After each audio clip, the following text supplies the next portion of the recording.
اکثر لڑکیاں خوابوں میں رہتی بستی ہیں۔ میں بھی انہی میں سے تھی۔ جو مجھ پر بیتی ایسی کہانیاں کم ہی لکھی اور بیان کی جاتی ہیں، مگر کبھی کبھی سماج کے بدنما عناصر کو آئینہ دکھانا ہی پڑتا ہے۔ اکثر والدین اپنی بچیوں کے فرائض سے جلد سبکدوش ہونے کی خاطر ان کی منگنی یا نکاح اوائل عمر میں کر دیتے ہیں۔ ان میں سے کچھ خوش نصیب وقت پر اپنے گھروں کی ہو جاتی ہیں اور کچھ مجھ جیسی بد نصیب خوشیوں کا منہ دیکھنے کو ترستی رہ جاتی ہیں۔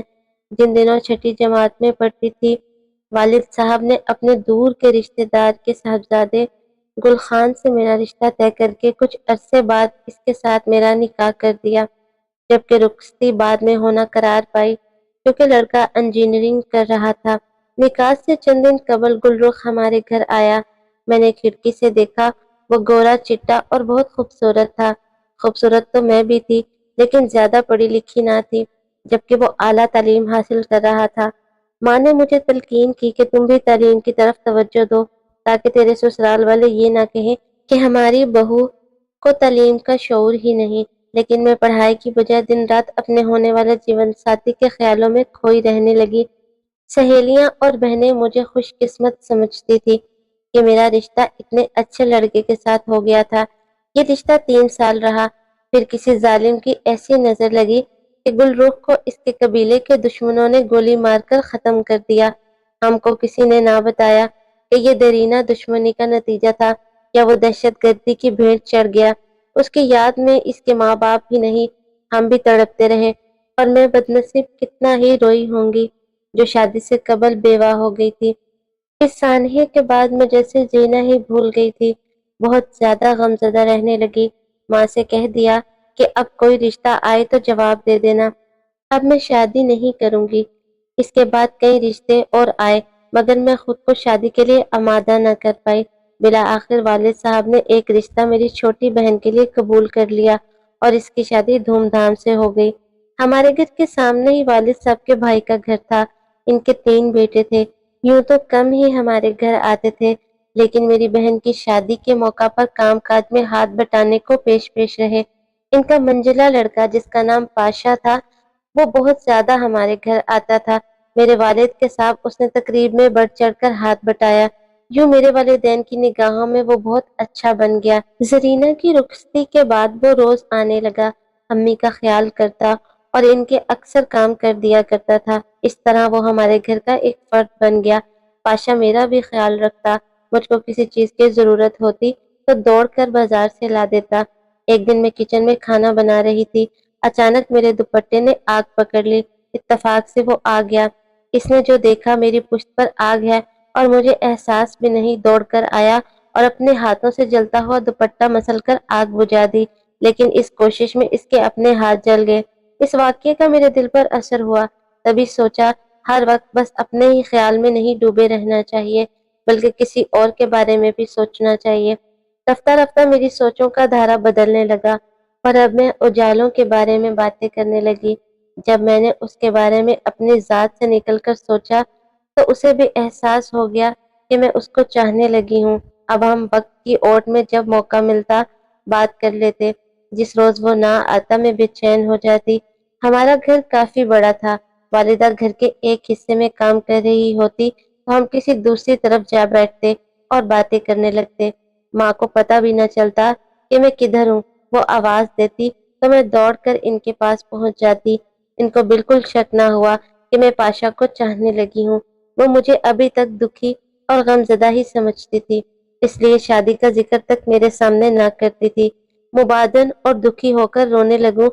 والدین تو دل سے چاہتے تھے کہ میرے دل کی مرجھائی ہوئی کلی کھلے۔ وہ اب میری شادی کے فرض سے سبکدوش ہونا چاہتے تھے۔ میں نے میٹرک کر لیا تھا اور اب پی ٹی سی کا کورس کر رہی تھی۔ چاہتی تھی کہ ٹریننگ مکمل کر لوں تو والدین پر یہ بات کھلے کہ اب میں شادی کرنا چاہتی ہوں اور میں نے پچھلا غم بھلا دیا ہے۔ پاشا پر مجھے اعتبار تھا کیونکہ وہ اپنی تمام باتیں مجھے کہہ دیا کرتا تھا، لیکن یہ میری بھول تھی کیونکہ انسانی ذات بڑی پیچیدہ ہے۔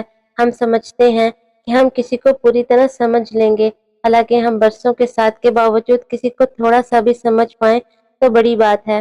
ایسا ہی میرے ساتھ بھی ہوا۔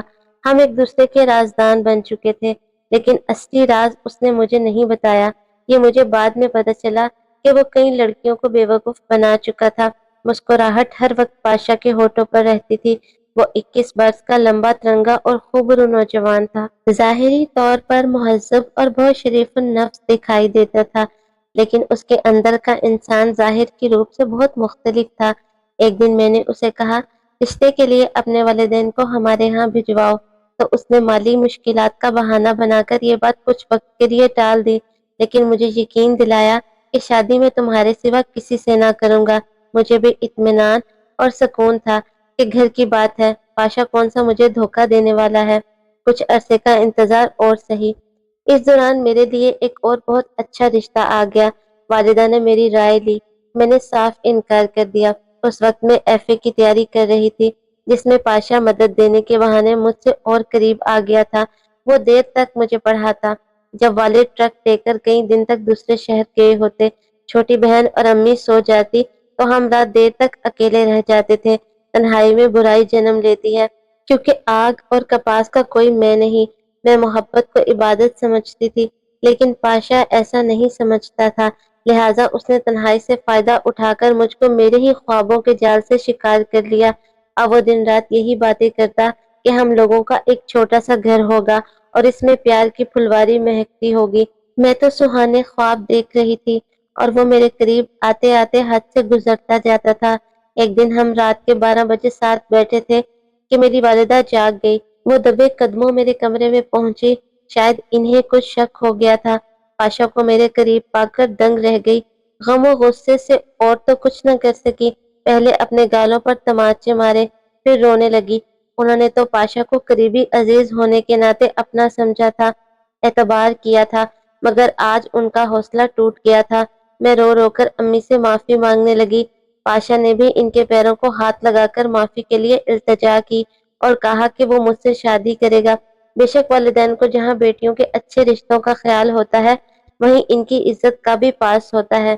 اس واقعے کے بعد پاشا نے شرمندگی کی وجہ سے ہمارے گھر آنا بہت ہی کم کر دیا۔ آتا بھی تو صرف ماں کو سلام کر کے چلا جاتا اور ان کے سامنے نظر نہ اٹھاتا۔ والدہ نے اس واقعے سے بابا جان کو لا علم رکھا۔ وہ جانتی تھی کہ اگر شوہر کو کسی بات کی بھنک بھی پڑ گئی تو پاشا کے گھر جا کر خون خرابہ کر دیں گے۔ یوں پاشا والوں میں کوئی خرابی نہ تھی، سوائے اس کے کہ مالی لحاظ سے ذرا کمزور تھے۔ آخر وہی ہوا جس کا خدشہ تھا۔ جو جو میں شادی پر اصرار کرنے لگی، پاشا نت نئے بہانے تراشنے لگا، یہاں تک کہ میں نے اس سے ناراض ہو کر بولنا چھوڑ دیا، مگر اس دکھ سے نڈھال تھی کہ اس نے ہمارے ہاں آنا بالکل ترک کر دیا تھا۔ مجبور ہو کر میں خود اس کے گھر گئی۔ اتفاق سے وہ اکیلا تھا اور چائے بنا رہا تھا، میرے لیے بھی بنائی اور کپ میں ڈال کر لے آیا۔ ہم دونوں چائے پینے لگے، اس طرح ہماری صلح ہو گئی۔ میں نے ایف اے کے پرچے دیے۔ آخر کے پرچے میں میری طبیعت خراب ہو گئی۔ پرچہ جوں تو دیا، حال سے باہر نکلی تو چکر آیا اور میں گر گئی۔ والدہ مجھے قریبی ڈاکٹر کے پاس لے گئی۔ اتفاق سے ڈاکٹر نماز پڑھنے گیا ہوا تھا۔ کلینک میں جو نرس موجود تھی اس نے دوا دی اور میری حالت سنبھل گئی۔ ہم گھر آ گئے۔ اس دوران پاشا کی بہن کی شادی ہونے لگی۔ وہ شادی کے کاموں میں مصروف ہو گیا، مگر میری پریشانی اب ناقابل بیاں تھی، جس کا پاشا کو اندازہ ہی نہ تھا۔ چچی نے مجھے بلا بھیجا کہ آؤ کچھ کام کروا جاؤ، لیکن میں نہ گئی تو پاشا خود بلانے آ گیا۔ اس وقت میں اپنے کمرے میں اکیلی بیٹھی رو رہی تھی، کیونکہ امی بھی پاشا کے گھر چچی کے پاس گئی ہوئی تھی۔ مجھے روتا پا کر وہ پریشان ہو گیا اور پوچھا کہ کیا ہوا، کیوں رو رہی ہو؟ جب میں نے اسے پریشانی کی وجہ سے آگاہ کیا تو اس کے پیروں تلے سے زمین نکل گئی۔ اس نے مجھے تسلی دی کہ فکر نہ کرو، بہن کی شادی ہے، جو ہی فراغت ملتی ہے میں امی سے اپنی اور تمہاری شادی کی بات کرتا ہوں۔ لیکن یہ جھوٹی تسلی تھی۔ اس واقعے کے 2 روز بعد خالہ خالو بھی شادی میں شرکت کرنے نزدیکی گاؤں سے آ گئے۔ آتے ہی خالو نے مجھے خوشخبری سنائی، میں نے فی الحال اپنے گاؤں میں تمہاری ملازمت کرا دی ہے، جو ابھی عارضی ہے۔ کام ہمارے گھر کے نزدیک ہی لڑکیوں کا پرائمری اسکول ہے، تم کو سہولت رہے گی۔ یہ بتا کر انہوں نے مجھے جوائننگ لیٹر بھی دیا۔ وہ محکمہ تعلیم میں ملازم تھے، لہٰذا اتنی جلدی میری بطور ٹیچر ملازمت کا بندوبست ہو گیا۔ پاشا کی بہن کی شادی ہو گئی، اسے فراغت ملی اور مجھے جوائننگ لیٹر ملا، تو والدہ نے کہا کہ اب خالہ کے گاؤں